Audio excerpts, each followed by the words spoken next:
And we headed back to the car and we're in tears and, very traumatized. And later that evening, some friends of ours, and I wish I'd got it to show you because it's an amazing picture. I've still got it. I just don't know where it is because we moved house a few weeks ago. But we went back that evening with a friend of ours, a very good photographer, and just to see the tree. And I've got a picture of this shattered tree. And some very good friends of our mum and dad were there. And Rosemary, who was a Christian as well, said to mum, she said, why did you move? Because the story, when you hear it, doesn't make any sense. And mum just, I just heard this voice saying move. And I really do believe that was God. And actually, many, many years later, I was at a big Christian event and this guy just came to pray for me and he knew nothing about me. I wasn't on Blue Peter at this time. And he just said to me, he said, I've got a really strong feeling that around the age of 7, you had an experience that really demonstrated very powerfully that God is real. So I often look back when I've gone through things that have tested my faith, made me question God's character. I look back to that day and go, that's the day for me when God made himself feel very real. Excellent. Fantastic story. Now, of course, Blue Peter wouldn't be Blue Peter without the badge. Have you got the badge with you, Simon? Wait there. I literally just wait there. We have to see the badge. I may have one.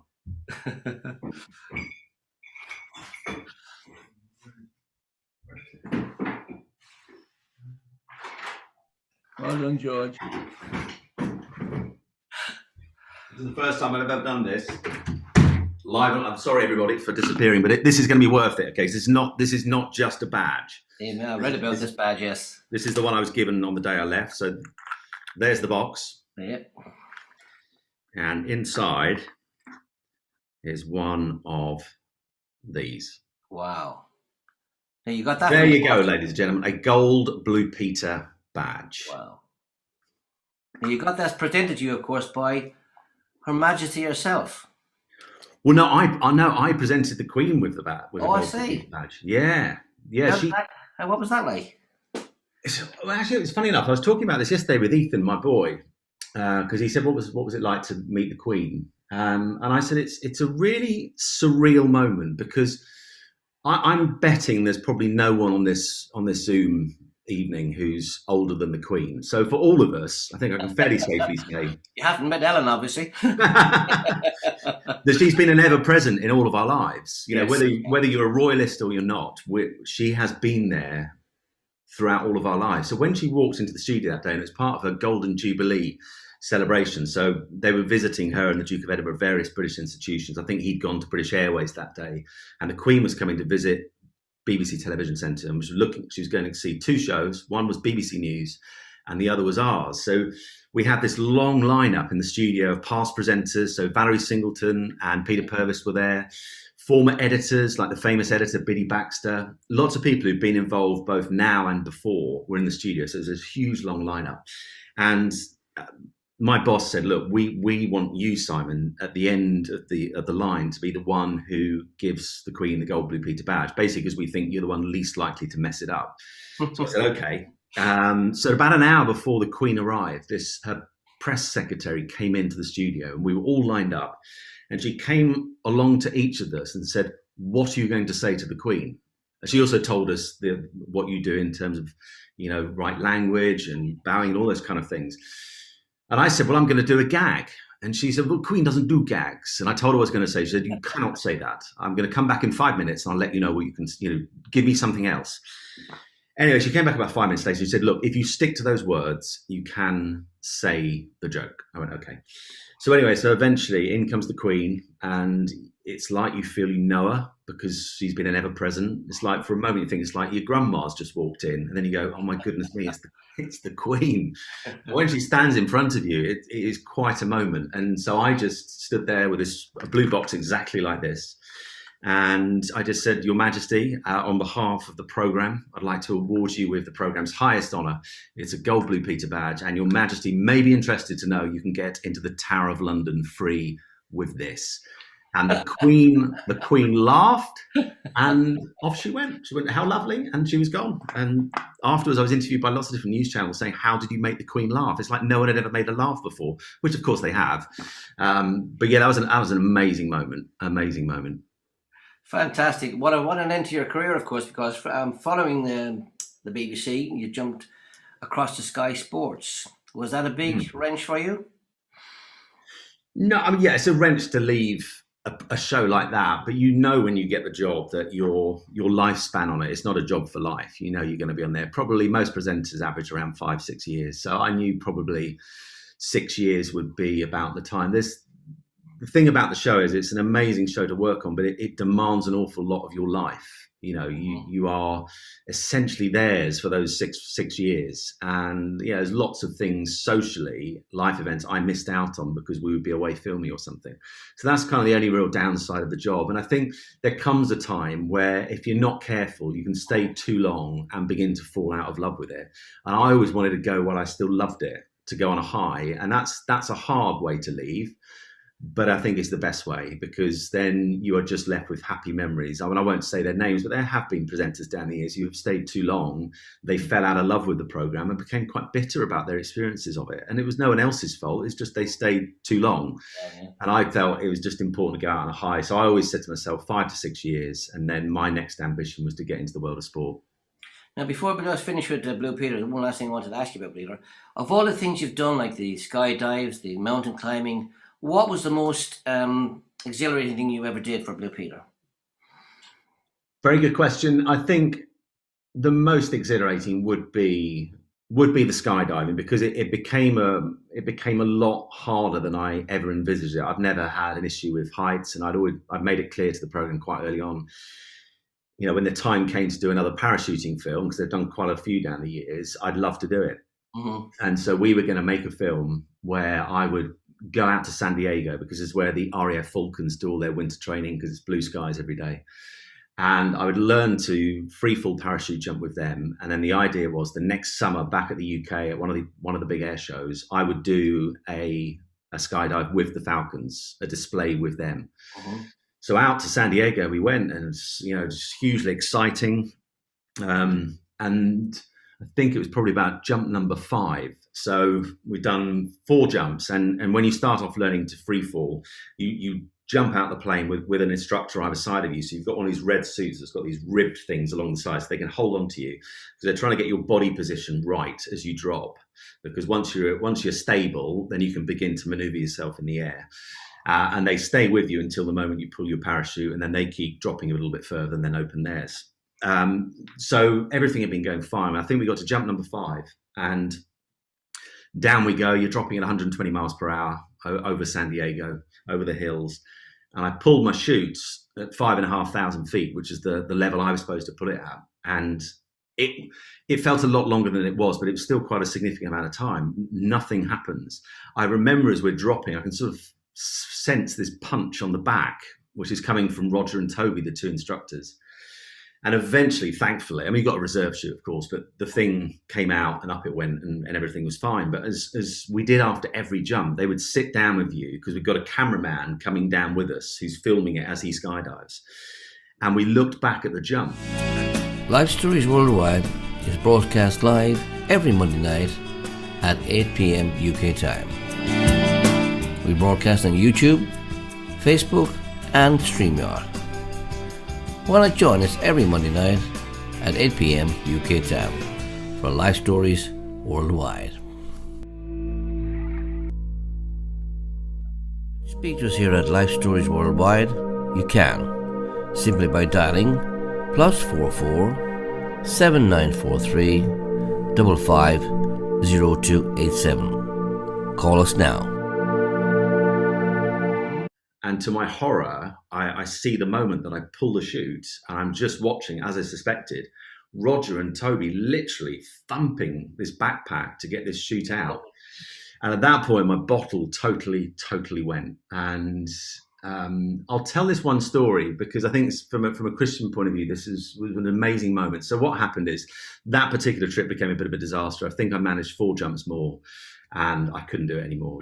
It was just every time I went into a plane, just, you know, the fear levels were just too much to handle. So in the end, they said, look, we're going to have to call it a day and maybe come back again some other time and try it. So I went and did a few jumps back in the UK that next spring, got my bottle back, and I managed to persuade the program to fly me out to San Diego again to do a film about conquering fear, because that's quite a powerful thing. You know, the first film had been a very honest film about how difficult it was and how I couldn't overcome my fears. And I thought, well, let's make the next film about the journey to overcoming fear.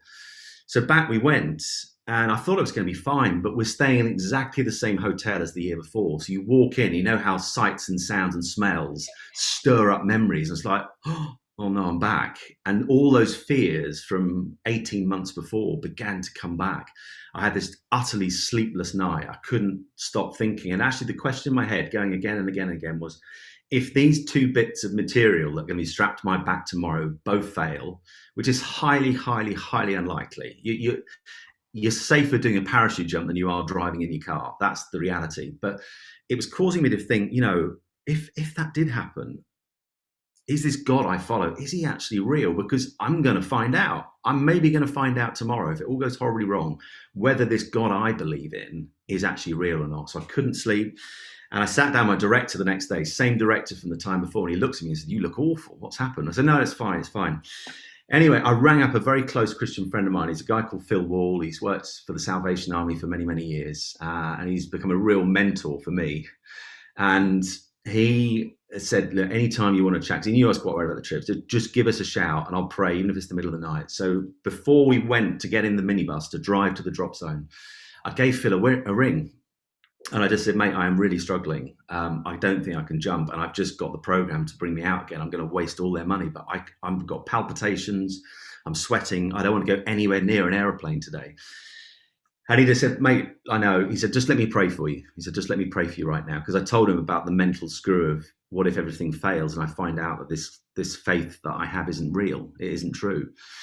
And he said, "Let me pray for you." And he said, I just remember the prayer so clearly. He just said, and I was standing outside the hotel. He said, "God, I pray right now that you, God, would just give Simon a real tangible reminder that he and you are real, and give him the confidence to go to that airfield today and jump. Amen." So I said, "Thanks, mate." Put the phone down. And I thought it'd be nice to get some of the RAF guys coming to the drop zone, some donuts, some Dunkin' Donuts, which was just opposite. So I thought, I'll just pop over there, get a box of donuts, get the boys G'd up. I didn't feel any better, by the way, from Phil's prayer. It was nice, but I didn't suddenly feel no fear anymore. And as I was just about to walk back over the road to the hotel, I was waiting for the green man. You can't do what we do here and go when the man's not green. And as I was waiting, I felt this tap on my shoulder. And I looked around. There's this young guy. I can still see him now, blonde hair. And he just looked at me. He doesn't know me from Adam. And he just said, "I want you to know that Jesus is real." Wow.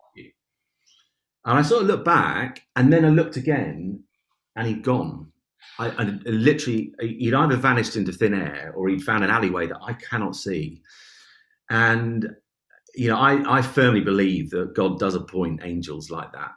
Amen. Sometimes in life. And I believe that day God said, "Look, I am real," because I went to the jump zone. The first jump was amazing.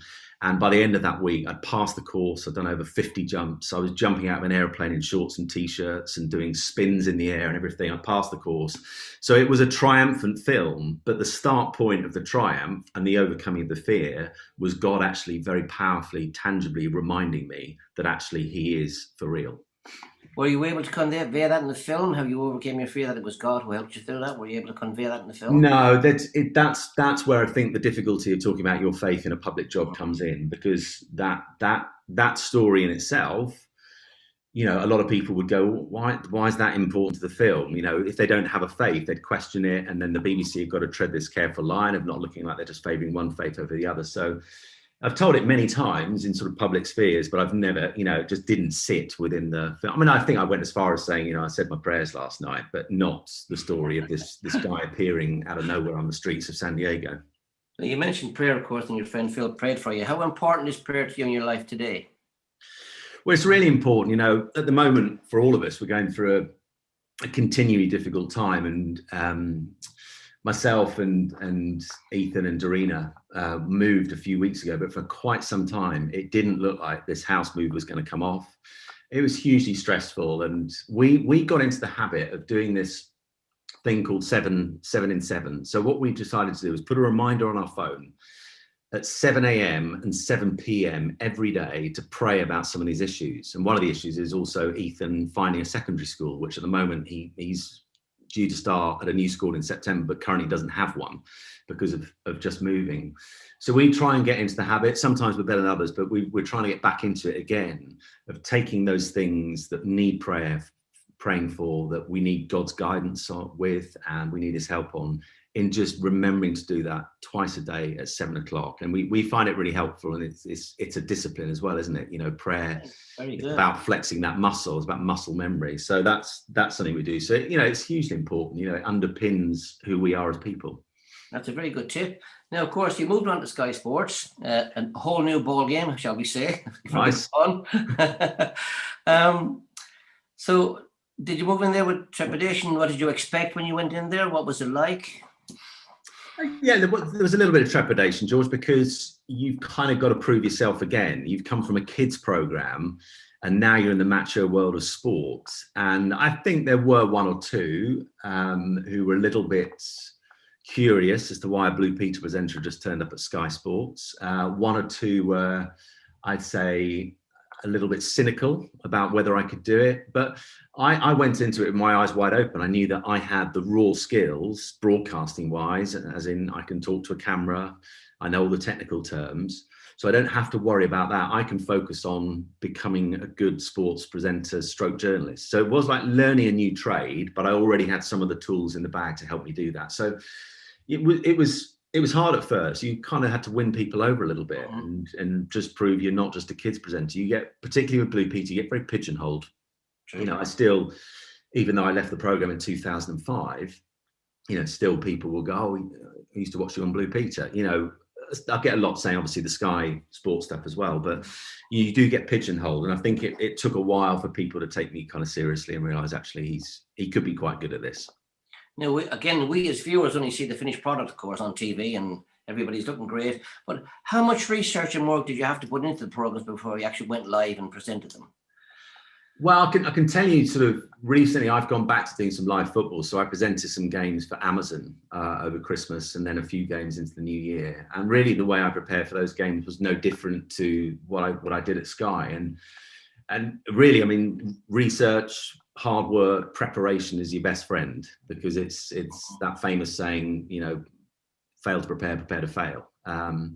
And live TV, live sports broadcasting, where you're, you know, ultimately you sit down there and the story of that game is about to unfold, and it could go in any direction. So you've got to prepare for everything. It's very easy to subscribe to our YouTube channel, Lifestories at Lunch, to receive notifications of when we are live. Simply click the bell.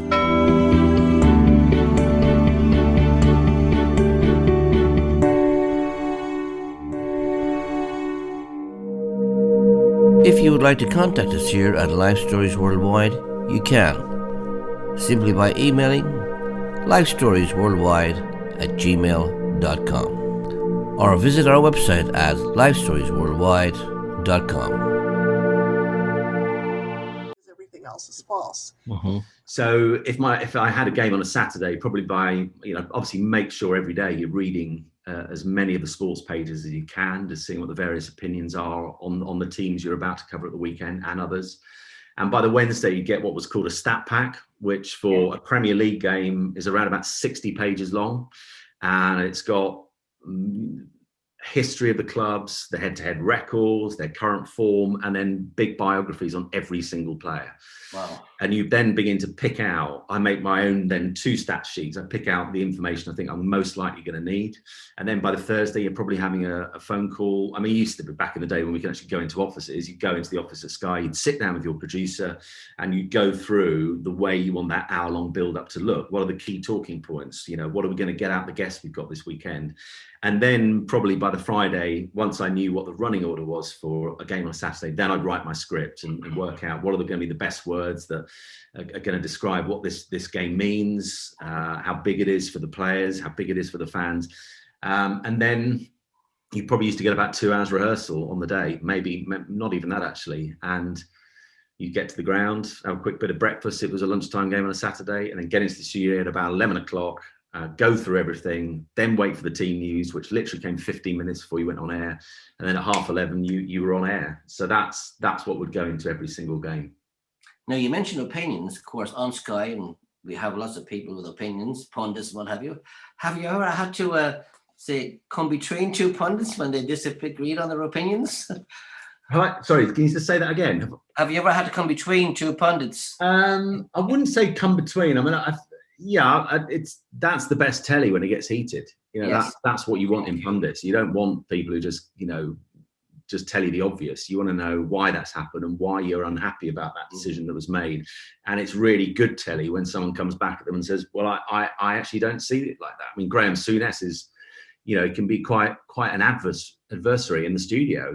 He'll take people on, and him and Jamie Carragher, who I did a number of games with, would sometimes come to blow, and they both used to play for Liverpool. Yep. But they would disagree on stuff. But that, as a presenter, is a joy, because that's what you want. That's what people remember. It's just as long as the points they're making are good ones and actually valid, and not just getting annoyed for the sake of it. But that, you always wanted moments like that. And have you ever worked with Roy Keane? No, I have. I missed Mr. Roy Keane. He came after I'd left, but I've often wondered what he'd be like to work with. Now, of course, you moved into this new job. It's a whole new ballgame, as we said. There's lots more money, lots more stars, and it's even more fame. And how did you manage to, your Christian life in that? How difficult was it to be Christian in that kind of an atmosphere? Yeah, it's not easy, but it's not easy for lots of us in lots of secular settings, wherever we're doing our work or spending our days. And it is quite a macho world.